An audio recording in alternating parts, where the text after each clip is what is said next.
Get ready to show your true colors. This is our review of Life of a Chameleon.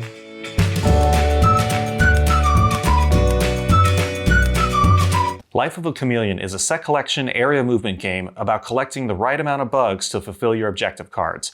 And at first glance, you may not see the strategy very well. In fact, you might say it's camouflage. It may seem simple, it's just chameleons eating bugs, but there's a lot more to it than that, and we'll tell you all about it after this quick how to play. Players will start off the game as one colored chameleon, but throughout the game they'll change colors in order to catch matching colored bugs. Players will move their chameleons around the board to get to spaces with the bugs that they need. Players can also change colors based on the possible color choices on the face-up color cards. If a player's chameleon moves into a space and doesn't match the bug's color, the bug will fly away to a different space. If the bug's color does match the chameleon, the player will eat the bug and add it to their objective card. Players need to collect bugs based on their objective cards, which need to be filled either left to right or right to left. As players accomplish objectives, rounds will decrease on the progression marker according to a roll of the dice. When the progress marker reaches the end, players add up their points, and the player with the most points wins. We were sent a copy of Life of a Chameleon from last night's game so that we could do this review video.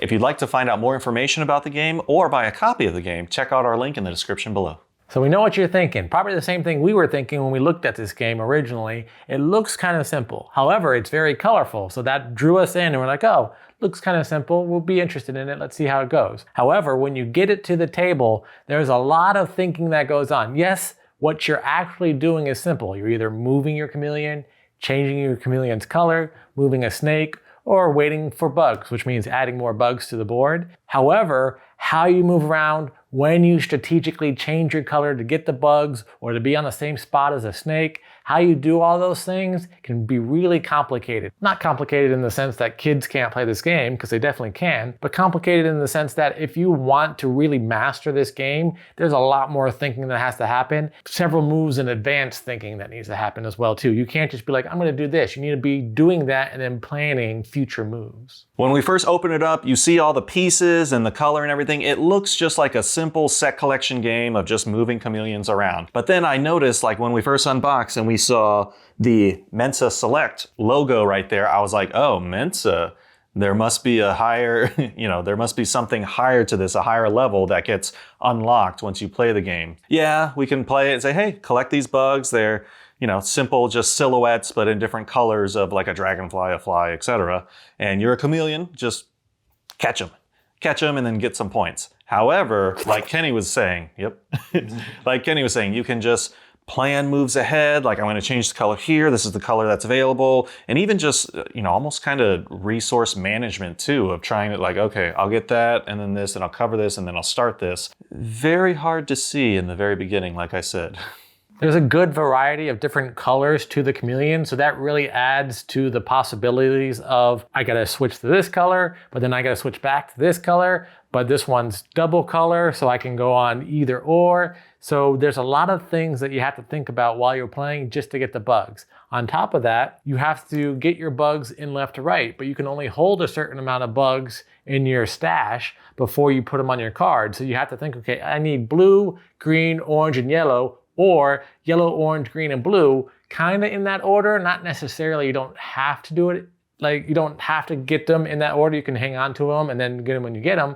However, you can't get like 20 bugs and then at the very end of the game, pull them all out there. You have to be planning, okay, I know I'm gonna put these bugs on this card when I get them. So you really do need to be planning in advance. Kids can play it and just get bugs as they go and just light and happy. Or you could really think about it and go, okay, this is my strategy. I'm gonna get this card now, then I'll be able to fill this and get this card now. But you don't wanna get too many, because if you don't wanna accomplish them, you'll lose points. But at the same time, every time you get a card and every time you fulfill an objective card, you also get an achievement. So you'll get a bonus, which can give you more ways to earn points, or it can give you special abilities, like taking an extra move on your turn.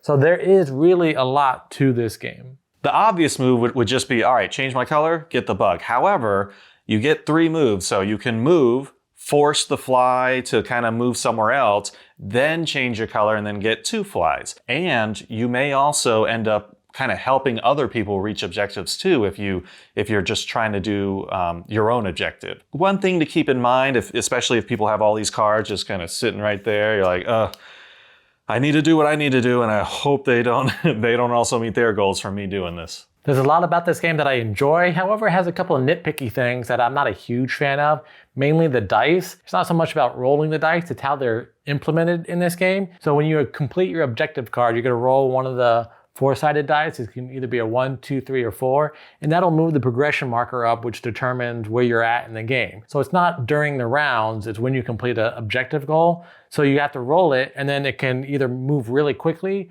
or it can move really slowly, which could make the game last longer or make the game shorter. And I don't really like that. I'd rather there be a way that you can kind of choose how it goes, either determined by your objective card that you're figuring out or some other way, or just have straight up 16 or 20 rounds instead of rolling the dice. And there's a D20 for where you place the bugs. So when you lie in wait, you roll the dice and then you place the bugs on those numbers. I wish there was a more strategic way of doing that. Like on certain rounds, the bugs will go here, or on these rounds are here, or when you do this, certain bugs go here. I don't know, I just feel like there could have been a better way to do this where you wouldn't need dice. Dice is the easiest way to make the things happen. However, I feel like with a little bit more thought, it could have been a little bit more strategic and really built on a really great game. One of the moves you can do is basically grab a bug of your color, then roll the dice and place the bug. I didn't do that very often, even though I was like, oh, you know what? I need a red, or I need a yellow or something. I didn't do it because like the odds of them landing, right? If I'm in a spot and there's only 3 other spots next to me, it's like, well, what are the odds I'm either gonna roll exactly it on me or around there, because they're not like, well, 3 out of 20. yeah, which is pretty low. So I was just like, I'll just let other people. However, they weren't rolling either, so I guess I didn't think about that. Overall, I'm always a big fan of games that appear simple, but then there's always something like a beast underneath, like just something with more depth for you to look at. I think that's this game, and for the most part, it's one of those that we can bring out at the beginning of a game night, and really any level can kind of get into it or just get you ready for those more strategic or heavyweight games. So I'm gonna give it a 7. Overall, I really enjoyed this game. I found it to be a lot of fun. It looks simple, so it won't scare people away, which I like. However, there's a lot of strategy in there that you can really dig into and really make this more complicated if you really wanted to. And yeah, the dice I don't really like, but it doesn't drag it down too much. So overall, I'm gonna give the game an 8. And that was our review of Life of a Chameleon. What'd you think? Is it gonna bug you if you don't get this game? Let us know in the comments below. And if you're enjoying our content, please like this video, subscribe to our channel. And once again, we'd like to thank Last Night Games for sending a copy so that we could do this review video. If you'd like to find out more information or buy a copy, check out the link in our description below. Until next time, I'm Lee. And I'm Kenny, and go party like a board gamer.